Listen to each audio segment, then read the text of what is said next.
Sakshi, you're already working in QCI and I believe doing pretty well there. So, why do you want to make this move again and leave the organization which has given you the opportunity to, work and have a stable lifestyle? I've left QCI some time back. I'm no more working with them. Hmm. And I was, in fact, working in the US with a company called as Cypress Semiconductors. And it was a very conscious decision for me to leave that job and come back to India because I really wanted to contribute to the public policy formulation within India. And since 2014, I have been giving various government exams, including the exam for the Reserve Bank. And in line with my economics background, so the job at Reserve Bank of India is really in line with my interest areas. And the kind of opportunity that the Reserve Bank offers for your career growth are quite something which is attractive to me. For example, like through the Reserve Bank of India, there are also opportunities to explore outside of India, opportunities for higher education. So these are areas which are of interest to me to work with the Reserve Bank. But what was wrong with QCI that you decided to leave the organization? So there was nothing wrong with QCI. That experience was in fact quite enriching for me.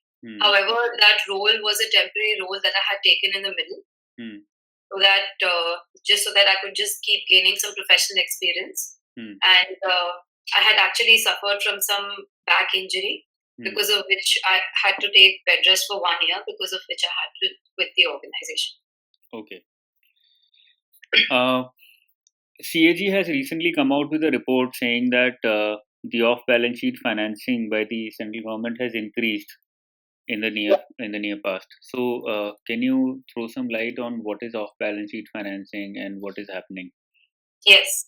So, off-balance sheet financing refers to certain items of financing. For example, like financing for subsidy payments, which are not reflected in your annual budgetary statements, and hence they're outside of parliamentary control. Usually, these are raised through loans by different organizations. For example, like Food Corporation of India has raised certain loans. The NABARD has raised certain loans through long-term irrigation fund, etc. So, what the CAG has stated is that this kind of can have a domino effect later on the fiscal health of the nation, and hence there should be certain rules, certain stated objectives that the government follows for such items.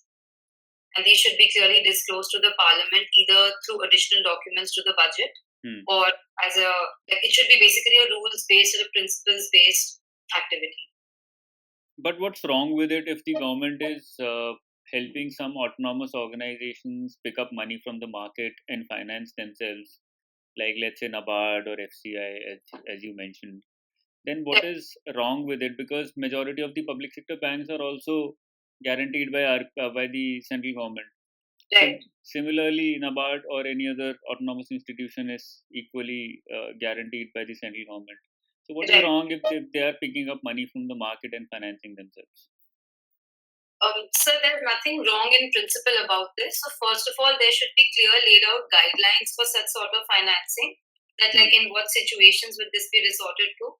Secondly, what is the expenditure being incurred for? So the main issue which the CAG has highlighted is that there are a lot of this financing is to meet the revenue requirements of the government. For example, subsidy payouts on fertilizer or food industry. So these are not generating long-term capital resources for the government. The third issue is that it is unclear that how will interest payments or the capital repayments on this occur in the future. So if there is clarity on these fronts, then off-budget financing is not a problem as long as it happens through the market mechanism and it is done for creating productive assets in the economy. Okay, perfect. Do you know what is economic activity rate? So by economic activity rate, do you mean the GDP growth? No, by economic activity rate, I mean the labor force participation rate. So I am not exactly aware of the statistic. If you can just give me a moment to recall. So I believe it stands at roughly, I'm just making an estimate here, I think at around 76% for males And What is for the meaning? What is the meaning of economic activity rate? So I'm not aware of this term, therefore I was asking you to explain it. So I'm sorry, So I what is don't the have meaning an answer. of labor force participation rate? So labor force participation is the number of your population in the working age that is able and willing to participate in the labor force. Able and willing, right? Yes. Can you explain to me Laffer curve? Yes, sir. So Laffer curve tries to, it's related to the concept of tax elasticity, which shows that what is the percentage increase in your tax revenue based on a 1% increase in your tax rate. And it is an inverted U shape, as has been pointed by Arthur Laffer, where the tax revenue initially increases when the tax rate is increased. However, if the tax rate is increased beyond a threshold amount, then the tax revenue actually starts declining, primarily because then incentives to economic activity are reduced. Incentives to evade taxes are increased. Perfect. Sakshi, when there is depreciation of a currency, then a certain kind of curve is created in the economy. Can you explain and point out that curve that is created? Sir, can you please, I'm not aware of can you just elaborate a little bit more? When the currency depreciates, right, then the exports are bound to increase. So a certain kind of curve is created due to this effect of depreciation of a currency. So I don't know what sort of a curve is created, but if we probably discuss the impact on the different aspects, you mean the scissor sort of a curve which is created where your exports are like that? Okay, then sir, I'm sorry. Okay, Sakshi, the depression which happened in 1929, right, sir, the Great Depression, Keynes gave a specific policy to come out of that depressionary scenario. Can you explain the policy or the theory that was pointed out by Keynes? So the Keynesian theory at that point of time focused on the role of fiscal policy, where he advocated for large investments by the government in public services, which would have a multiplier effect on the economy and help the economy come out of recession. So he focused on tackling the aggregate demand, whereas the economic theory before that did not lay any focus on aggregate demand, because according to them, supply created its own demand. Okay, so and that theory worked out fine according to you and helped the world economy come out of depression, right? Yes, sir. Then why was it that after the 2008 crisis, Greece was made forced not to follow that particular policy and go completely opposite to it? Right, sir. So in the Greek crisis, the issue was unsustainable levels of public debt, which led to the government defaulting on huge sums of their sovereign debt. So this had a multiplier effect on their economy also, where their credit ratings declined and the economy basically took a hard hit. So it's okay to increase government spending, but that cannot, it is a short-term measure. Like fiscal policy, you have to generate sound economic activity. And yes, sir, that's my primary answer. Okay. Can you explain to me what are lost assets? So lost assets are the non-performing assets that have been on the books that have remained non-performing for over 1 year, and the likelihood of them generating any return in the future is almost zero. Okay. What is the difference between lost assets and stressed assets? So lost assets, like I explained, stressed assets are those which have either been restructured or are stressed assets which have principal or interest repayment due for a certain time and has not been met. Okay. Recently, a report was released which recommended that the role of payment and settlement should be taken away from RBI and an independent authority should be created for it. Yes, sir. So, What was the major reason of that recommendation, and what do you think should be done about it? So, sir, India, there is a move towards a less cash or a digital economy in India. And therefore, having an independent regulator would help promote that sort of infrastructure and help enable better regulation in India, which is why this move was recommended. However, so sorry, what was the part of your next question? It was part B of your question. So the question was, what was the recommendation, the reasons given by it, and what do you think should be done? Should it be taken away from RBI or not? So I believe the RBI stand on this is that an independent sort of a board can be created within the architecture of RBI, so that RBI can better, because RBI is in a better as a regulator to be able to manage this payment system. So I believe that that would be a better solution for now, and given the dynamism of RBI as an institution, so this arrangement can be relooked at again in the next few years as and when is deemed necessary. Okay, last question that I have is what are the major reasons behind the consistent rise in NPAs in public sector banks in India? So, according to the RBI's latest report, actually, the NPAs have been declining. And it is projected that by March this year, they will further decline to, I believe, about 10.3%. However, the problem is more concentrated in public sector banks because of several reasons. So, first would be certain governance issues that the banks face, where there is a lot of certain political interference or certain requirements of loans to be lent out. Next reason is, sir, a lot of these public sector banks suffer from specialized services such as their risk assessment and credit assessment facilities are poorer. The third is, sir, that most of the public sector banks in India tend to have larger balance sheets, and hence their capability to lend to their large lending exposure is much higher to sectors such as infrastructure, power, etc. And it's these sectors which have been primarily dominated with NPAs. And so other economic reasons are that there was a lot of lending which had taken place in the economy in the past decade, due to which the economic slowdown currently has led to a lot of business activity having getting slowed down. So it is really not entirely the fault of public sector banks. Yes. Okay, one more question I have for you. Do you know what is preventive vigilance? So I do not know the exact definition, but from what I understand of the terminology is that certain steps can be taken preemptively to ensure that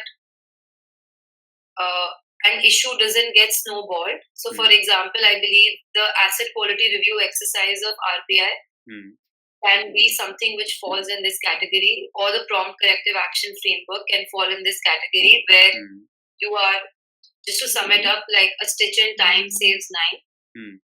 So some early on steps can be taken to identify and deal with some stresses in the whichever company or sector that we're talking. Okay, perfect. I think overall, Sakshi, it's very good. Only one thing that I noticed was that your answers are a little long. Abhi hamara interview, it's been how much time? I think more than 15 minutes. 15 minutes, yes, 15 sir. Minutes, yeah. Normally, RBI interviews are going on for 10 to 12 minutes maximum. Understood, sir. Okay, so you can just try and make your answers more brief. And whenever they ask you a question, just give them the pointers first. Give them all the points, different dimensions that you have in mind. Okay. And then if they ask you, then you can start explaining those different points one by one. Okay. Other than that, I think there is no problem at all. Everything is perfect. Your profile is good. They might get into basics of economics or terminologies of economics because you have an MSc there. Right. Okay. So go through RBI website, speeches, etc., once again. if possible. I have a question like through RBI, like specifically on the RBI website. Let's say I've gone through briefly their annual report, their recent monetary policy report, and their financial stability report. Then similarly, I've gone through about 3 to 4 speeches, the recent ones. The one on bank independence, the one on PSP's recent report is there. So do I need to go through more? And what else on the RBI website that I should look out for? I think the notifications, if you've gone through FAQs, then if you've not gone through FAQs, then you can go through FAQs once. Okay. And you can just check out the notifications of past 2-3 months. You might find 2-3 important notifications. Okay. A lot of them are operational in nature, so they're not important. Okay, but you might find some good notifications there. Understood. Okay. Nothing else is important. You've already gone through speeches and publications, so I think that's good enough. Okay. Okay. And so I had 2-3 more questions for you. So one was that if like usually they tend to ask that is there anything that you want to ask us? So what is a good? Is there anything that you can recommend? That what is it? What is a good question to have there? I didn't get your question. Generally, I think towards the end of the interview, sometimes the board tends to ask that do you have any questions for us? So can you recommend something which would be a good thing to ask? Or normally they don't do that. I don't know if they're doing it this time. Did you hear about it that they're doing it this time? I had given my State Bank of India interview last year. So that's where they did ask me that. And in all the interviews I've been giving so far, they've asked me that question. Okay. So I was trying to be a little prepared on that front. Okay. Normally RBI interviews don't ask that question, but if they do, if they put across that question, okay, if you have something to ask us, you can do that. You can probably talk about, that is a question which can help them see your vision in the banking industry or in the financial industry. Okay. So rather than asking something very basic, you can ask something like, so WhatsApp, the social media, is coming into the digital banking system now. Okay. But the RBI and the entire social media industry is still working on it. So question can be framed on something like, how can social, or what next, what after social media?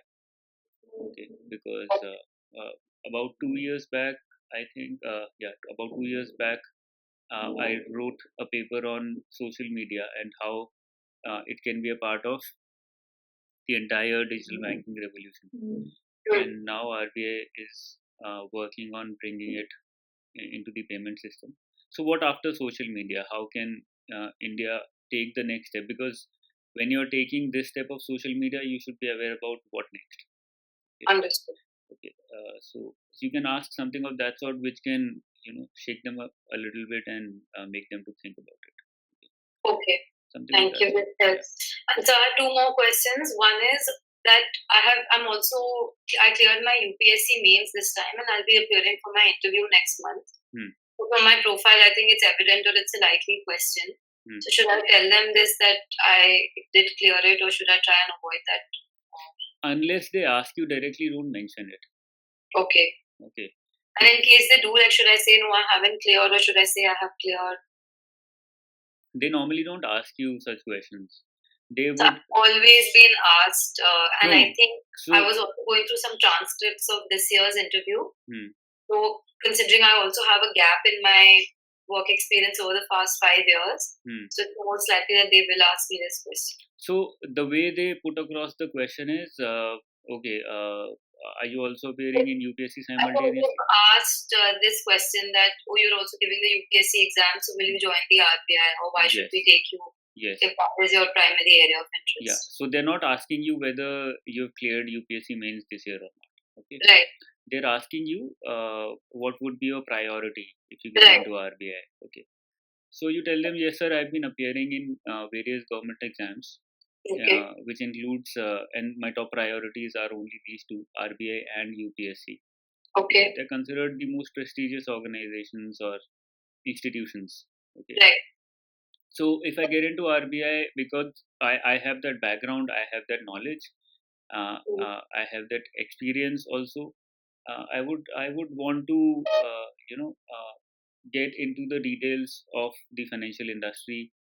I would like to have some international experience through RBI as well, because it's perfectly in sync with my past experience as well as my academic, uh, you know, whatever. So that way, you are basically diverting them away from UPSC, not talking about UPSC, and just telling them that just because you have academic background of economics, it would be a great opportunity for you to work in RBI, and also for RBI to have you on board. Okay. Understood. Okay. So try to stay away from that question of comparison between UPSC and RBI. Understood. Okay. And for the last question I have is that I've also been selected as State Bank of India probationary officer, but I've taken a 3-month extension from them because I wanted to get done with both my interviews. So if they ask me that what are you doing, should I mention, number one, should I mention this? Because I fear that they shouldn't get into details of banking and SBI, because so far I haven't worked, so I wouldn't know. And the other thing is, or I can say that there is this company I've been working with called as Dure Technologies. So should I say that I'm working there, or should I just avoid both of these? You're working in another company? Yes, sir. I joined them, I think after, it's been about 1.5 months since I've been working. Okay. And what does the company do? Sir, it's in the social development sector, where they're trying to provide technology solutions for last mile governance. I think it's better that you mention something like that rather than get into SBI. Okay. The reason is that you've already left one autonomous or a government kind of institution. Okay. QCI. Okay. So you don't want to send across a message that you are joining various organizations, getting selected, joining these organizations, and then leaving them. Understood.